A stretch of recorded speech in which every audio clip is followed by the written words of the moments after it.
লতিকা happy birthday লো। Thanks. Sorry রে, তোর বার্থডেতে আমি তোর লিগা বেশি কিছু আনতে পারছি না, শুধু এই ছোট্ট গিফট আনছি। ওয়াও, কই দেখি দেখি। এটা তুই আমার লিগ আনছস, খুব পছন্দ হয়েছে সত্যি রে। আজকে থেকে তুই আমার খুব ভালো ফ্রেন্ড।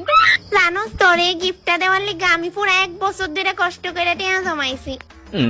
নেক্সট টাইম থেকে আরো বেশি করে টাকা জমাইস। অন্যেরা যেভাবে আমাকে উইশ করে। ওই বাদামনি হ্যাপি বার্থডে রে। আমার বার্থডে তো পরশুদিন হয়ে গেছে গা। পরশুদিন?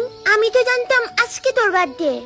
আচ্ছা ছাড়, নে এই গিফটটা আমি তোর লিগা আনছি, এটা রাখ। আর এটা তোর ইয়েও দিছে সুজাতা। আচ্ছা দে। হ্যাঁ থ্যাংক ইউ রে, থ্যাংক ইউ। কিতা কথা চলতেছে তোর মধ্যে? আর কইস না বেশটি, পরশুদিন তোর বার্থডে আসিল আর আমি তোর আজকে উইশ করছি।